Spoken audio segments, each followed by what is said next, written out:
bonjour à tous. Alors voilà le 6e épisode du vlog de Bath à vélo. Je crois que le dernier date un petit peu, remonte un peu. Mais ça peut être la faute au mauvais temps, qui sait. Il n'y a pas fait très beau tous ces jours. Alors là, je suis dans un autre lieu que j'aime, particulièrement en vélo, au niveau du vignoble. Là, on n'est pas du tout dans les voies. Et là, vous voyez en fait l'arrière du château de Vosne-Romanée. Le village doit être, il est en contrebas, le village, voilà. Vous le voyez, je crois, là, vous devez le voir ici. Et moi, je suis donc juste à l'arrière du château. Je suis perchée sur un mur en pierre. Il y a des murs en pierre qui sont magnifiques si vous regardez les... Oh, il y en a une qui est un petit peu décellée d'ailleurs, là. Attention. Et puis, vous avez aussi... là, vous voyez dans les vignes, vous voyez les feux parce que depuis une quinzaine de jours, je crois, ou 3 semaines, la taille a commencé. Et puis, alors je crois qu'ils ont une expression spéciale ici quand ils remontent les bois, je crois que c'est ça, ou quand ils relèvent les bois ou remontent les bois, je ne sais plus trop comment ils disent. C'est-à-dire qu'il y a d'abord une équipe qui taille en premier.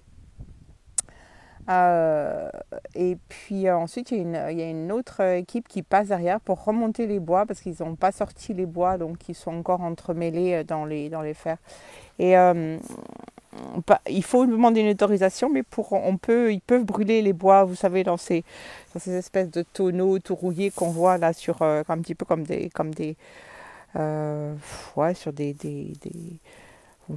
comme des brouettes un petit peu. Donc on le voit là-haut, là ils sont en train de bien, je ne sais pas ce que vous allez voir, mais voilà.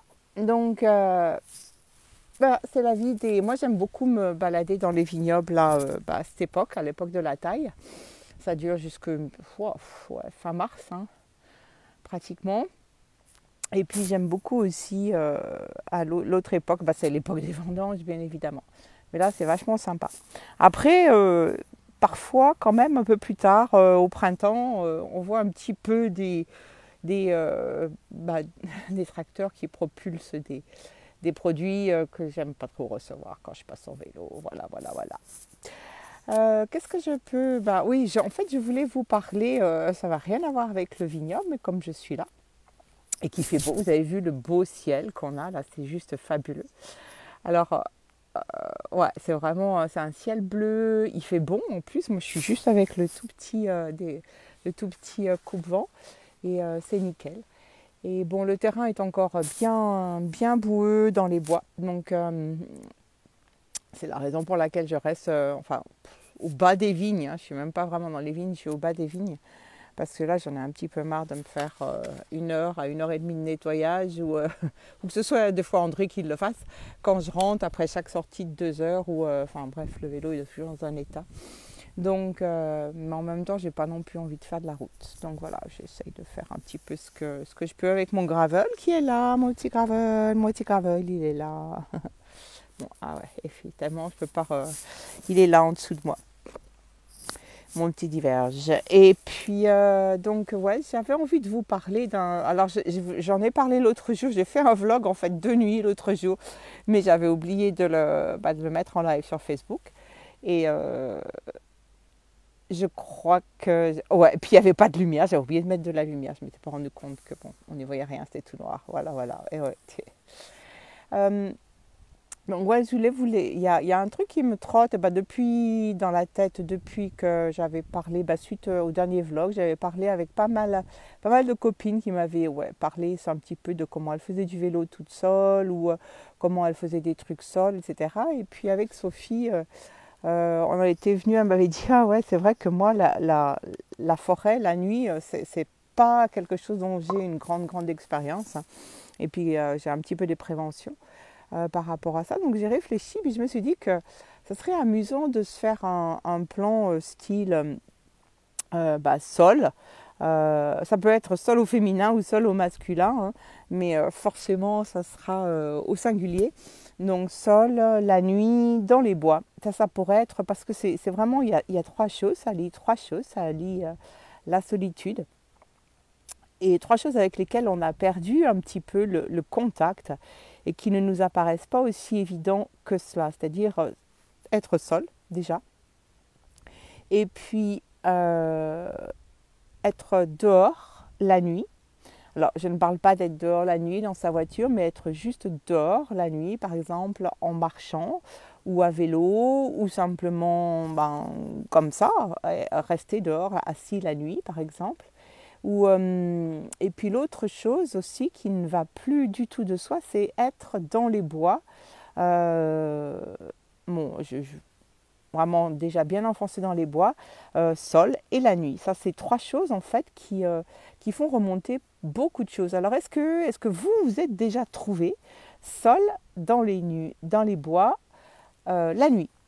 Est-ce que ça vous est arrivé? Soit à pied, soit en courant, parce que vous entraînez pour le trail, soit sur votre vélo, soit, voilà, je crois que j'ai vu les 3 principales, ou ça peut être en moto, peut-être en trail, je ne sais pas. Voilà, mais est-ce que vous êtes déjà trouvé seul dans les bois la nuit? Et en fait, il n'y a pas tant de gens que ça qui ont cette expérience-là, qui ont fait vraiment cette expérience-là. Et puis, quand on commence à parler de ça, j'en ai fait l'expérience samedi là, en soirée avec les copains, quand on commence à parler de ça, chacun arrive avec ceux qui ont déjà fait, et ben ils ont souvent des trucs vraiment incroyables à raconter. C'était des aventures en fait. Et là, ça rejoint le concept de micro-aventure que Alastair Humphrey, qui est un Britannique, avait développé un petit peu en premier. C'est-à-dire qu'en fait, on peut, même si on est citadin, même si par exemple on vit à Dijon ou on vit je sais pas, à Paris ou autre, on peut toujours à un moment donné partir à l'aventure, même si on travaille, même si on a des enfants. On peut partir à l'aventure, je vais vous remettre le château derrière, en ce qu'on appelle micro-aventure, c'est-à-dire juste par exemple pour 12 heures ou 10 heures ou 4 heures. Et il suffit pour ça, quand on rentre du boulot, par exemple, de prendre son vélo ou son sac à dos et puis ses chaussures et puis se dire, tiens, là, je vais aller passer peut-être jusqu'à minuit ou 1 heure du matin, dehors, la nuit, voilà, avec une lampe. Enfin bon, je reviendrai là-dessus, mais j'aime bien ce concept de micro-aventure. Ça peut être aussi, après, on prend sa petite tente et puis on va la planter dans un coin et puis voilà, on passe la nuit et le matin, on repart au boulot et puis et voilà. Et il y a toujours, quand on veut vraiment explorer des choses ou vivre des choses un petit peu différentes, il y a toujours possibilité. On peut égayer le quotidien ou passer dans l'inconnu très facilement. Moi, je sais que juste parfois, il suffit que avec André, qu'on comprenne qu'on aille marcher, et encore on ne marche pas trop, mais ou le vélo, et puis le soir on met la petzole et hop, et puis une sortie nocturne, c'est déjà toute une aventure. Voilà. D'ailleurs, donc samedi, on a dit qu'on devait en faire une entre copains. Donc j'attends ça avec impatience. Mais on peut aussi faire ça seul, bien sûr. Alors, je reviendrai sur tout ça. Mais pourquoi est-ce que je parlais de ça? Parce que très souvent, en fait, avec ces 3 choses réunies en un seul concept, seul la nuit au fond des bois, je ne sais pas ce que ça fait lever pour vous, mais pour la plupart des gens, il y a des craintes tout de suite. On se dit, waouh, alors, seul, si moi je vais seul la nuit dans les bois, déjà, qu'est-ce qui va se passer? Je ne vais rien y voir. Ça, c'est la première des choses. Alors, même si j'ai une lumière, et si je ne vois pas, et si je chute, si je suis en vélo, etc. Et puis, le truc et surtout qui vient très vite, c'est, mais je vais me perdre, je ne vais pas me reconnaître, je vais me perdre. Comment ça va? Qu'est-ce qui va arriver, etc. Et voilà. Et puis s'il y a des animaux, s'il y a des sangliers, s'il y a des chevreuils, si on est en vélo, c'est aussi un danger. Enfin voilà. Et plein de choses. Chacun a ses trucs différents, chacun a ses craintes qu'il a, ou un petit peu ses phobies aussi. Parfois on a des phobies qui nous viennent de très loin et qui ne sont pas forcément les nôtres. Donc ça, c'est des craintes, ou plutôt des freins. Ça, c'est Marie qui me disait ça l'autre jour. C'est plutôt des freins à l'action, en fait. On a envie de quelque chose, mais on ne va pas le faire. On ne va pas le faire. On ne va pas se lancer dedans parce qu'on a des freins. Et moi, donc j'ai pensé à ce truc de frein, de peur, de crainte. Et en fait, je me suis dit, c'est pas des peurs. On appelle ça des peurs parce qu'on nous a appris à apprendre à appeler ça des peurs. Mais en fait, c'est un petit peu, vous savez, notre cerveau, il est, euh, il est calibré pour la survie et puis la prospérité de notre corps. Pour que notre corps survive, c'est-à-dire qu'il est là pour assurer notre survie, la survie de notre corps, et aussi pour faire que notre corps prospère, c'est-à-dire aille vers plus de plaisir, plus de santé, plus de joie, etc. Et en fait, dès qu'on se lance un petit défi comme ça, où on a des pensées de ce style, bon, seule la nuit, et si j'allais seule la nuit dans les bois, là que je passais la nuit avec mon bivouac, tout de suite on a des trucs qui, ah ouais, mais ouais.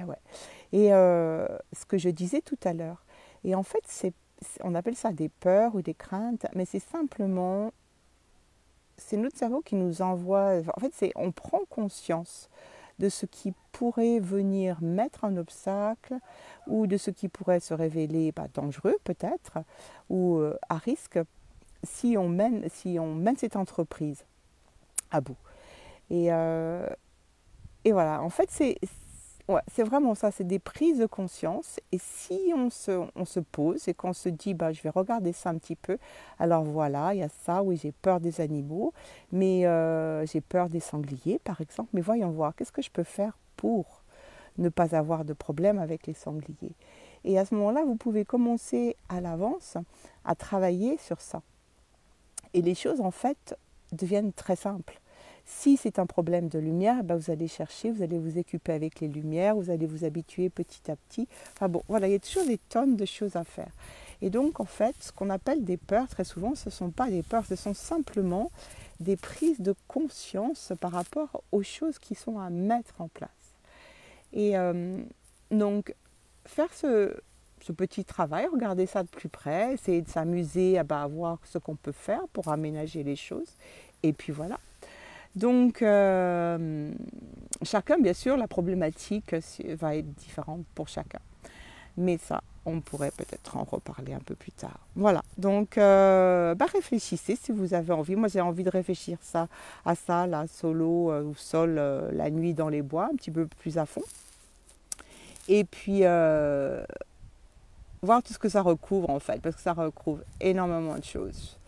Dès qu'on commence à gratter un petit peu. Et pour vous, qu'est-ce que ça recouvre? D'abord, est-ce que ça vous fait envie? Est-ce que ça vous tente un tant soit peu d'avoir cette expérience, ou quelque chose de totalement similaire? C'est-à-dire qu'il soit un défi, seul, dans un endroit qui vous effraie un peu. Ça peut être dans la mer, ça peut être à la montagne, voilà. Et puis, à faire une activité la nuit. Parce que bien sûr, la nuit, ça n'a rien à voir avec la journée, n'est-ce pas? Donc voilà, réfléchissez simplement réfléchir, commencer à regarder ça. Et quand on regarde ça, quand on se dit ouais, j'aimerais bien faire ça, qu'est-ce qui arrive? Alors quelles sont les craintes qui arrivent, ou donc les prises de conscience de ce qu'il faudrait aménager?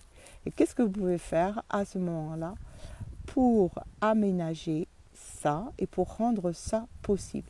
Donc bien évidemment, on ne va pas tout de suite partir sur le pôle Nord, la nuit au pôle Nord, ou 15 jours, bref, etc.